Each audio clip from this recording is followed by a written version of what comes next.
Today I have decided that I'm going to be remaking my non-building friend's base. We're going to start off with having a very low-key, possibly bad build. Ew, stinky, look at that. No, wow, look how amazing that is, wow! I actually have a clip of me bullying him before I do this, so you should low-key watch that. Alright, MTV, welcome to my crib. I made this yesterday because I was tired. So you know, home is like where the crafting table meets the furnace. I see. This is art. I have my home, it says it right there. Left the door open. Oh, my apologies. You want me to take my shoes off as well? No, yeah. it's okay. Oh, okay. This is what's his name? Cody's helmet. I stole it. Oh, lovely. Yeah, I have like the little pathway right here. I'm loving the detail shelves. work. Yep. This Here's floor the is stairs. impeccable. Dude, thank you. It's stripped birch logs, and then they're each just twisted. The wooden stripper pole with the stairs. Just in case there's a fire. Yes. Oh, yeah. the stairs that don't function? Stairs are hard, okay. Hold on, I think I got it. I think I can fix it. There we go. You got it. You just gotta jump. You just have to jump. I don't think that was the issue. It was the issue. If you need to be more left, I think. Watch. So it was a user error. Okay, then that was fine there. So here's my chest. We have our second floor. Yep, I made the pathway again. Open concept. I'm loving it. Yep, my chest named chest. There's nothing in there. And Main then feature. This chest actually contains stuff.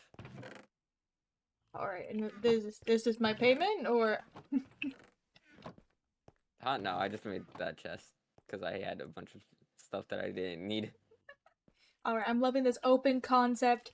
One bedroom home. Whoop! I see we have roommates. That's Bob. Okay. Oh, okay. Looks like there's some remedial issues. We'll get the landlord in here. Yeah, that's Bob. We just let him be. Okay, so a 2-bedroom, no bathroom house. Ooh! Hey, Bobby. Yeah. Bye, Bob. Yeah, Bob got evicted. And then here you have my farm. Oh, lovely. I don't have carpet, so I couldn't make a carpet. Let's get started, shall we? Starting first, we're gonna fix some of the terrain. It's a little bit bumpy, uneven, and we don't want anything obstructing any clear focal points for us. We're going inside and just demolishing a few walls. I want to keep the integrity of the original floor plan, but with a medieval twist. We're adding a few pillars to make some depth. This is a very flat building and there's nothing wrong with that, but I would like to add some dimension. So by pushing out the front wall, we get a nice defined layer. And you can see that in a minute when we start texturing and adding curves. Making it also structurally sound gives a reasonable belief that it's a real building. Mimicking medieval buildings, I've made the bottom floor stone. Here you can see me adding the curves and the dimension to the building. Now, here's a little bit where I stray from the path. I decided to make another room, keeping the original floor plan of course, but adding another room so I can have a more in-depth roof. Now the roof is something we can discuss shortly, but right now I am building some structural pillars. I know that they're made that way because they're using triangles, which are more structurally sound. They're also commonly found in medieval type of buildings, but I don't know the name of them. I would call them crisscross or like structural pillars. But if you know the name of them, please comment it down below. Now moving on to the roof. You can see here that I've done a sporadic pattern. It's purple concrete, I think purple wool, amethyst shards, and a few other assorted purple blocks. I really did like this, but I wanted a more put together structure. So I ended up making it a gradient that we'll see shortly. But on the inside, I actually put the amethyst pattern on the roof. So we can look at that when I'm doing the interior. Right now, we're looking at just the front here.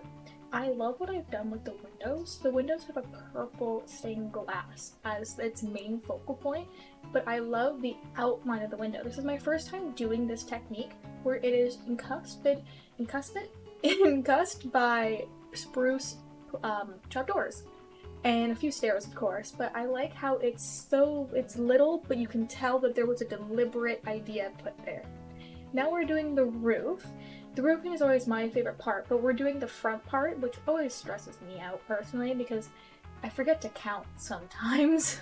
But in this case, it turned out really good, and I only messed up like twice. And we're adding the purple concrete in there again. We're just trying to mess with the pattern. I was feeling unsure on what I wanted to do with the roof, so I did a whole bunch of different patterns. But like I said, I'll put in a clip in a minute of the actual gradient. The gradient, I believe, goes from like amethyst to crying obsidian to blackstone. It's so pretty. But I did love what I did on the outside. It just wasn't speaking to me in that way. Now we're working on the inside. The inside is one of my favorite parts. You can see a few of the drippy drops from the roof that will get fixed at some point. I'm sorry if it's some visual blur. But we're starting off with his bed. I did a purple theme, but I wanted to be a nice cozy nook. It felt like there was a lot of vertical space there, and I wanted to kind of isolate the bed area.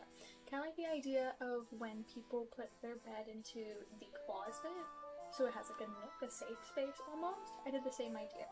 Now I really want to show this here. I know it's out of order a bit, but I actually used shelf as a wall. That is incredible to me. I've never tried that before. So here I was struggling with a painting. That painting, there were just none that fit perfectly in there, so I decided to have one that's slightly bigger, and I messed around for a while trying to cover it. I ended up just making it bigger, just making the nook bigger. Side note on the abrupt music change, this is actually from Earthbound. I'll have all my music linked below. This is my favorite. It's Falin Love, track 9. It's so groovy.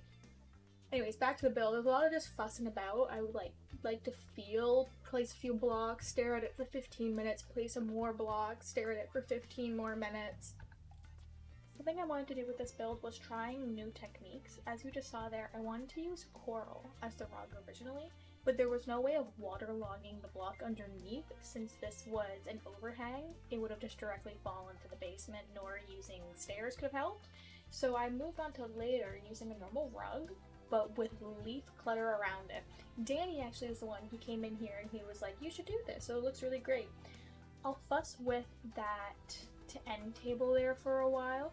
I don't really remember what I did to it, but it won't look like that. It felt too cluttered.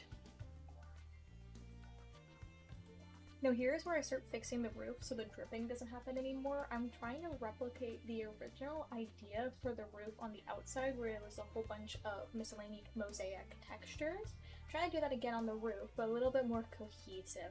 I was actually playing with the idea of using sculk instead. However, that is a staple of every building I've built recently. I just keep using sculk as a roofing, so I decided to stick strong with the amethyst theme and I added a whole bunch of the gemstones and the shards. I don't think I added any of the mosaic blocks, unfortunately, but I did a really cool technique that you'll see shortly where I used oxidized copper lightning rods and they look like willow leaves going down. My favorite feature of this house is this bookshelf I'm building right now. It's so simple, but it gives me like Twilight from My Little Pony. Here's the copper lightning rods I was talking about. I'll add more and I'll hang some with some lanterns. I originally wanted to do the copper lanterns as well, but when I popped it on my shaders, you can see right there, it turned the whole room green. I was trying to go for a cozy purple, trying to mix both as much as I could, where I wanted that cozy vibe, but purple seemed too villainy, but trying to keep with the actual idea. I also added an armor stand there so you can get dressed into your PJs.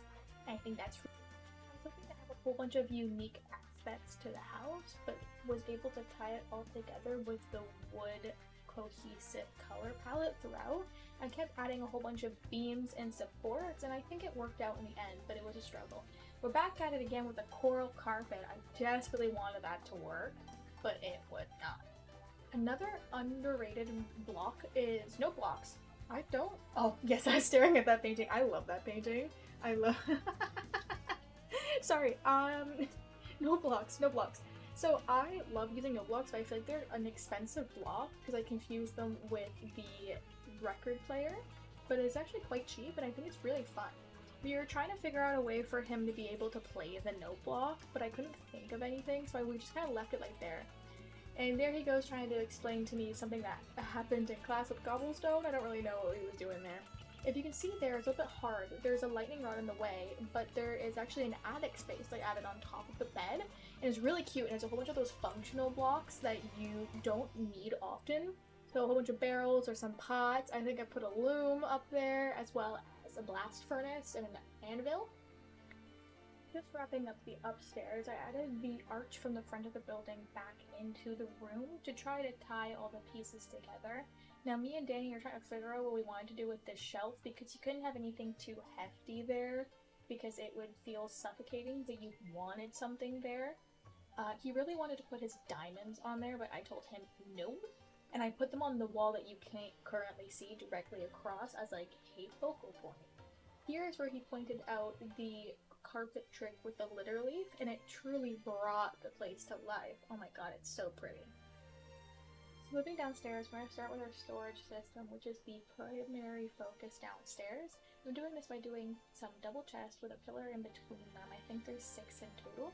But my favorite thing is to put barrels on the bottom of the pillars so you get a secret extra storage place. Moving on, we're going to do the enchanting room in just a moment. Whoa!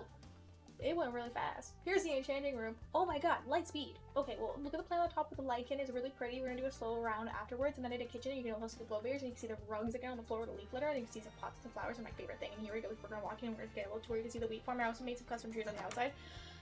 Okay, well, here's the carpet. If you look right there, there's a kitchen towel of the purple stripes. I also have some blast furnace as well as those bookshelf walls again. So there's a little crafting section over there, but if you look on the left side before we walked away, there was actually a pot within a flower pot, and here's the enchanting room. I did purple candles and also some chains there. Now again, you can see the flower pot there and the glow berries. We're gonna walk upstairs, which we all need and have seen upstairs. You can see the coziness, and there's the diamond blocks I was talking about earlier that Danny wanted to incorporate. Now those bookshelves are my favorite thing in the whole wide world because they actually have looms. Those are the empty bookshelves. They came out with those empty bookshelves afterwards, and I actually really hated them. There's the storage space. I also put some berries up there and there. I love the pot building block. It is so underrated. Okay everyone, we're on to the glamour shots. I hope you're all having a fantastic day, and thank you so much for watching. If you take over here with your little peepers, you can see the birch tree I made and the custom path, as well as the wheat field extending, and I hope you have an amazing day. Please don't forget to like and subscribe. Bye, world, bye!